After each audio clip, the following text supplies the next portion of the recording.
Face à l'adolescence, soyez tolérants eux. Personne ne peut nier que l'adolescence est une période très compliquée. Nous devons toutes l'affronter et nous subissons toutes des sauts d'humeur, nous éprouvons toutes des colères noires contre notre famille et nous tentons toutes une rébellion qui n'a pas lieu d'être.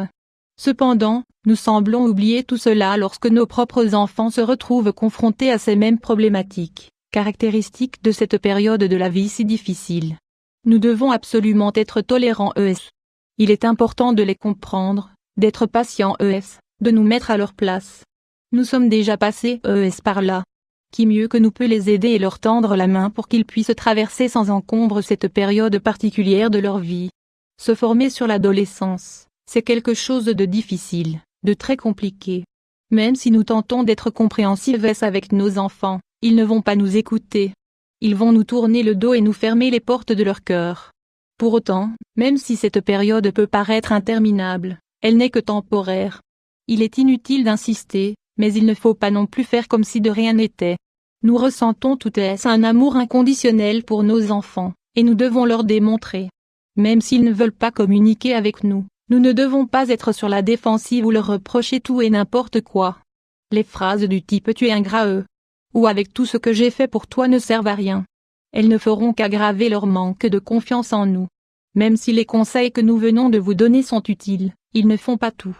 Vous allez devoir en apprendre davantage sur cette étape de la vie que vous avez déjà vécue depuis bien longtemps. Comment? En lisant des livres qui parlent de l'adolescence. Il en existe pléthore et vous devez trouver ceux qui vous parlent le plus, ceux qui vous permettront de vous sentir écouté et compris. Nous pouvons rapidement penser que nous sommes des mauvais parents ou que nous faisons tout de travers. En réalité, nous manquons juste de connaissances pour faire face à cette situation si complexe. Les bons réflexes que nous devons adopter. Il existe toute une série de gestes simples que nous devons adopter au quotidien, même s'ils ne nous plaisent pas au premier abord et que nous avons l'impression de nous confronter à un mur lorsque nous les mettons en place. Ne vous culpabilisez pas pour rien, ce sont vos enfants qui forment cette barrière infranchissable, pas vous.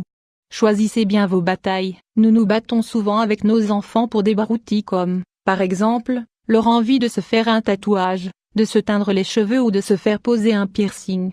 Ce sont des questions superficielles auxquelles nous prêtons une attention démesurée, tout en négligeant les bouleversements intérieurs en cours chez nos enfants.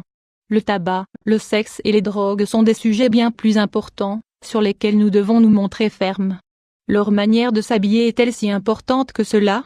Faites attention aux signaux d'alarme. Lorsque nous pensons que notre enfant a des attitudes typiques d'un adolescent et que nous décidons tout bonnement de les ignorer, nous prenons le risque de passer à côté de certains signaux d'alarme. Par exemple, une obsession soudaine pour la nourriture, un changement drastique de style vestimentaire alors qu'ils viennent de se mettre en couple, une anxiété qui ne paraît avoir aucune raison d'être.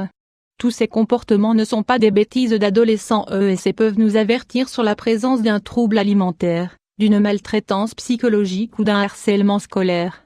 Nous devons y faire attention. Surveiller leur activité sur les réseaux sociaux. Internet nous a permis d'accéder à un grand nombre d'informations et à un formidable pouvoir de communication.